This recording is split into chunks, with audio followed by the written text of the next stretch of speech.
નમસ્કાર વિદ્યાર્થી મિત્રો, ધોરણ 9 ઇંગ્લિશ સેકન્ડ લેંગ્વેજની અત્યારે આપણે વાત કરી રહ્યા છીએ અને તેના ચોથા યુનિટની ચર્ચા શરૂ છે.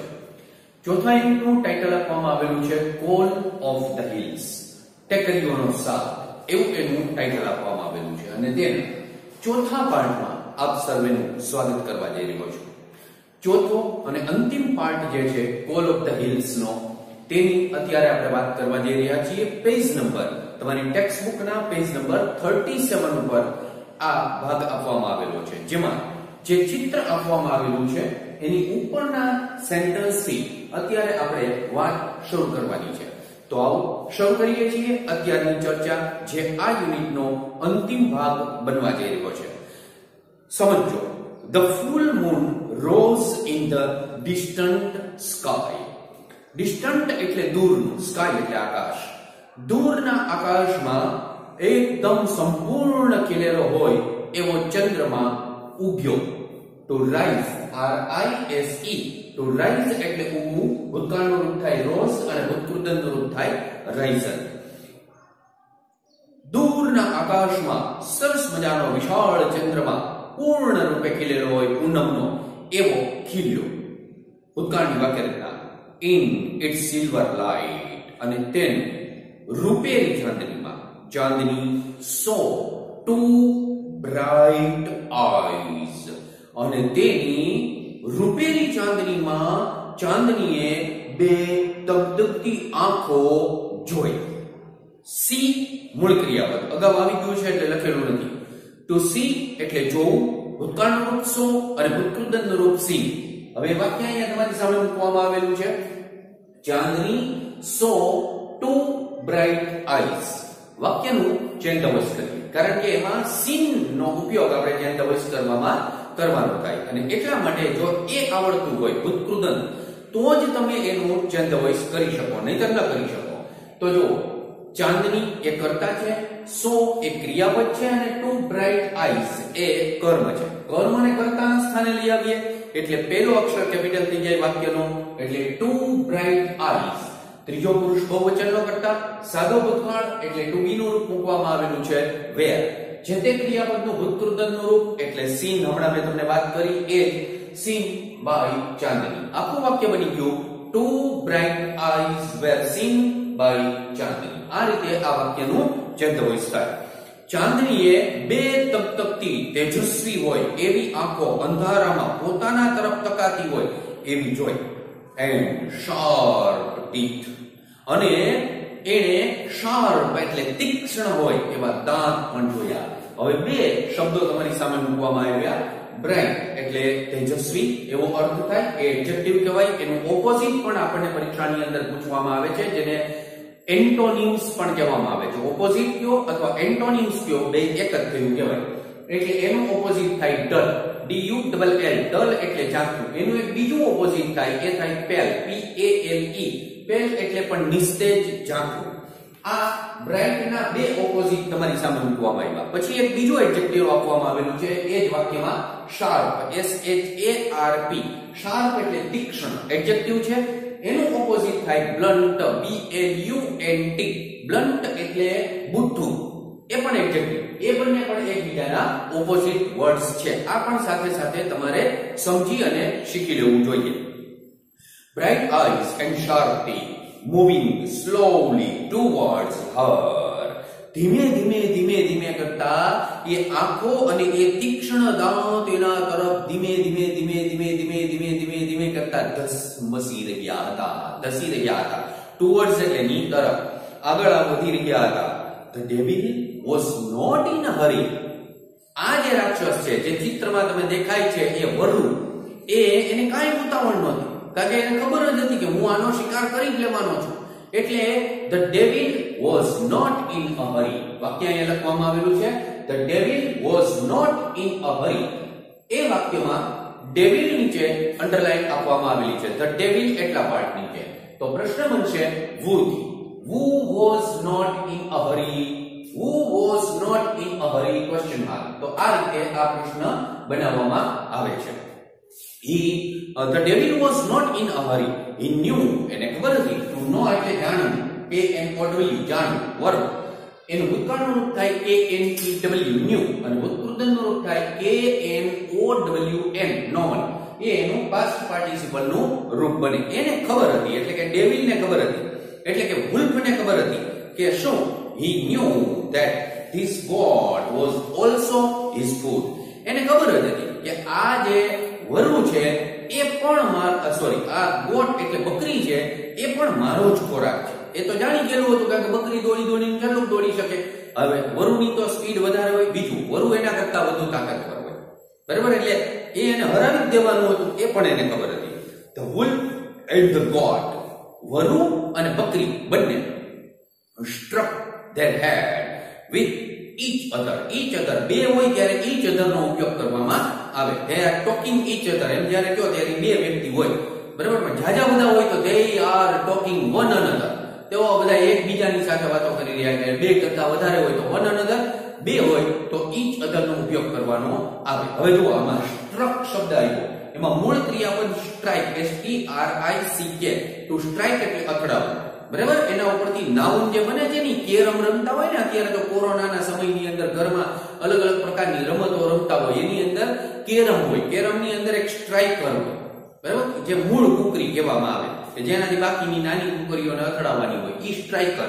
ઈ આ સ્ટ્રાઇકનું નાઉન છે. સ્ટ્રાઇક એટલે અથડાવવું, એનું ભૂતકાળનું સ્ટ્રક, અને ભૂતકૃદન તો સ્ટ્રક જ થાય, STRUCK. અને ભૂતકૃદનનું પાછું એક બીજું પણ રૂપ થાય, એ પણ અહીં લખવામાં આવેલું છે, એ થાય સ્ટ્રાઇકન, STRICKEN.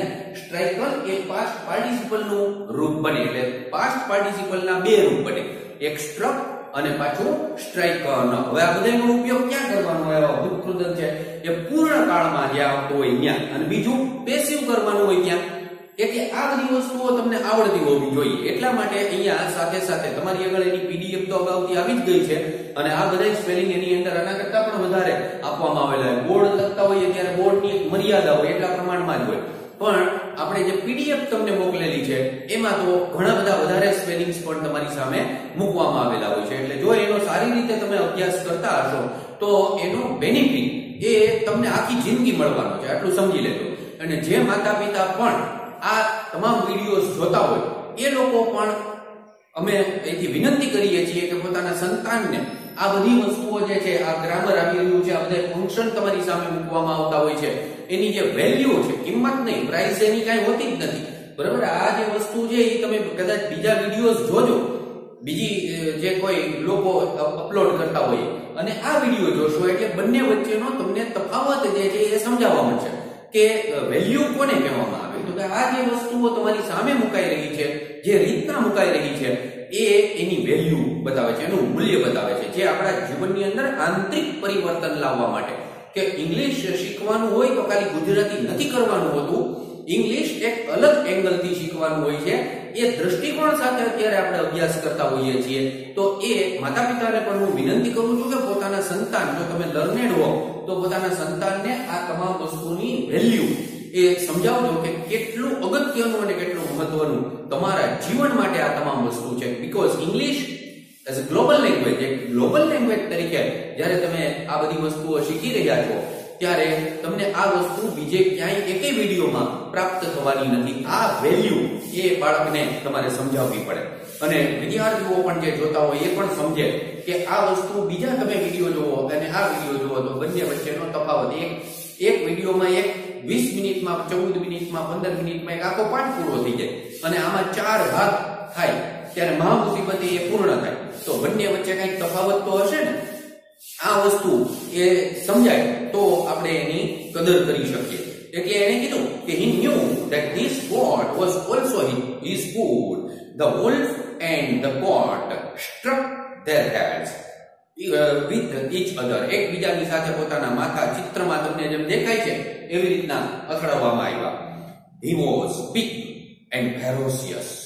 વરુ સ્વાભાવિક વસ્તુ છે, બકરી કરતા તો મોટું જોવાનું, જંગલી પ્રાણી છે પાછું, એટલે કદમાં વિશાળ હોવાનું, બરાબર, અને ઘાતકી પણ હોવાનું.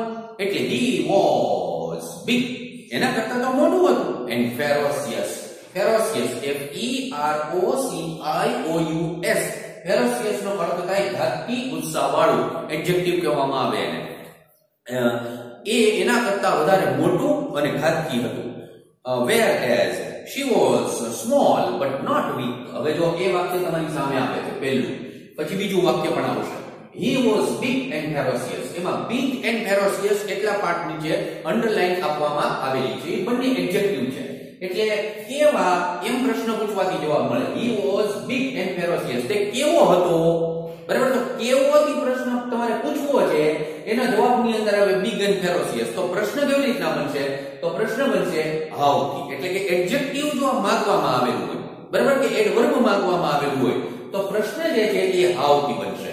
એટલે how was he, પ્રશ્ન સહજ રીતે બની જાય પણ બનાવતા આવડે તો, બરાબર. how was he question mark, એટલે જવાબ આવે big and ferocious.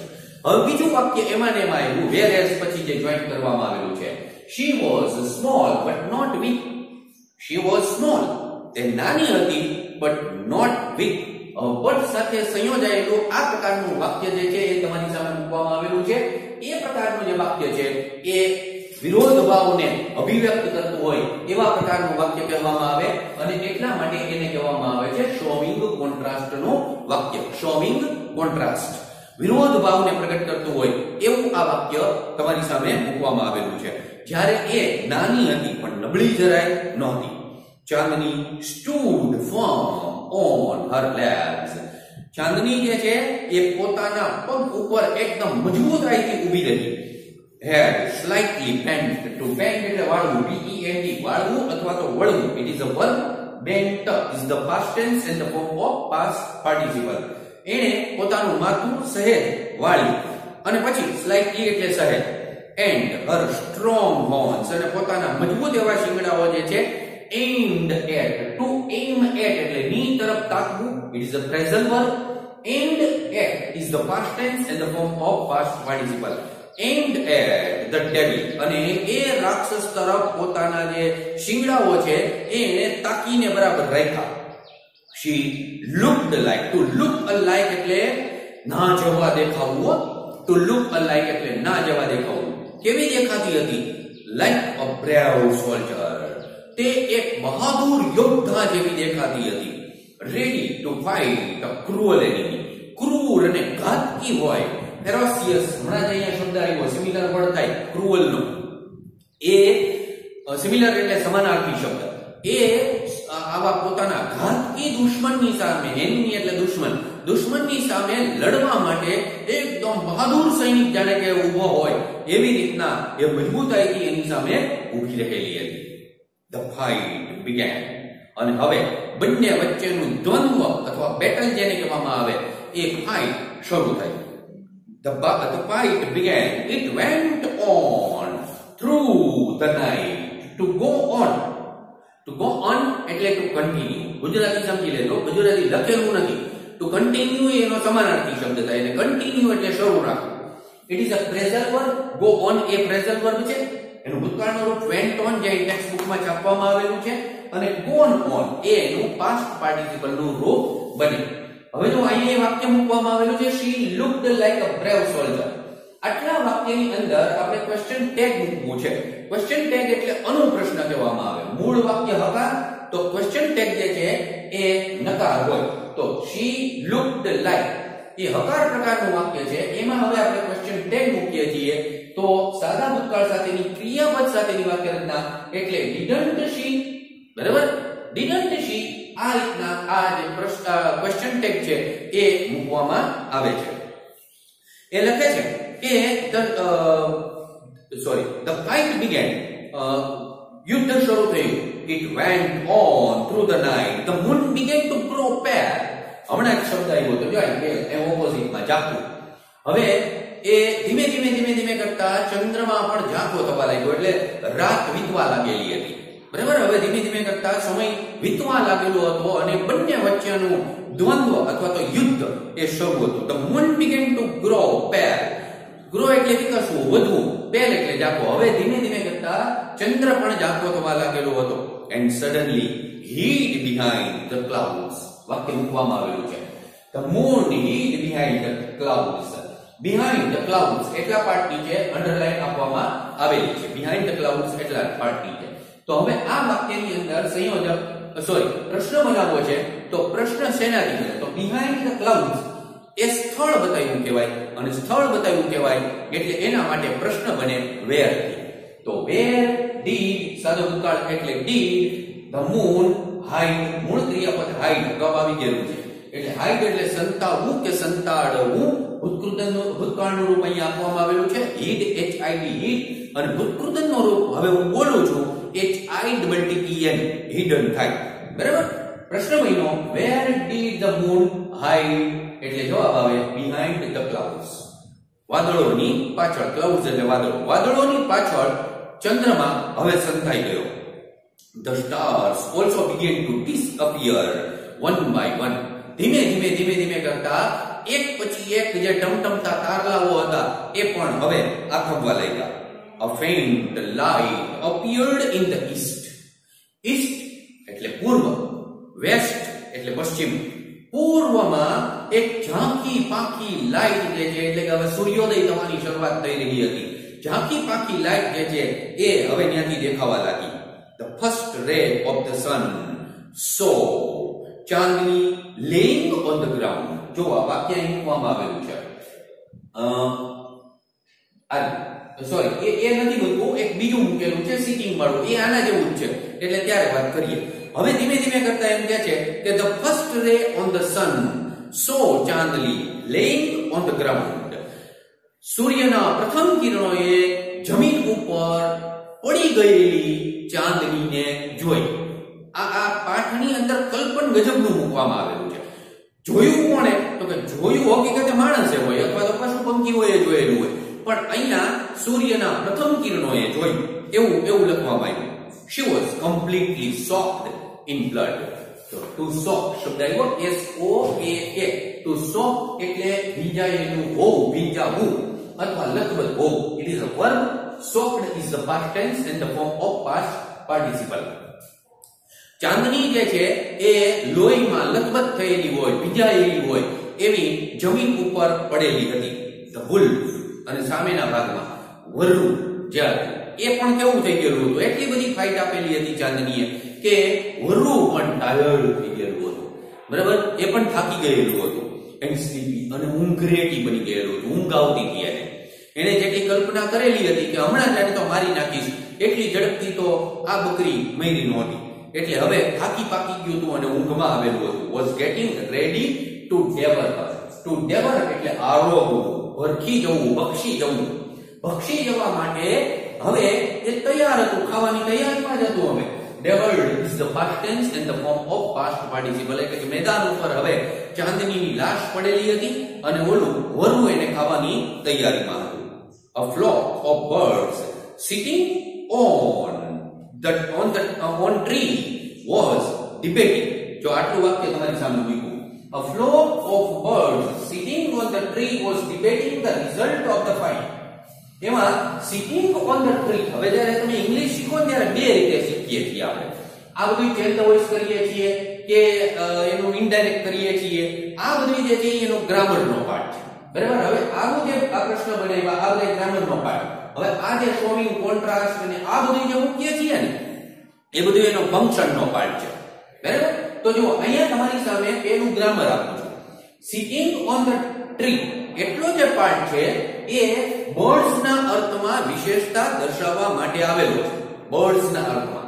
અને એટલા માટે સિટિંગ ઓન ધ ટ્રી એટલે કે વૃક્ષોની પર બેઠેલા પક્ષીઓનું ઝુંડ.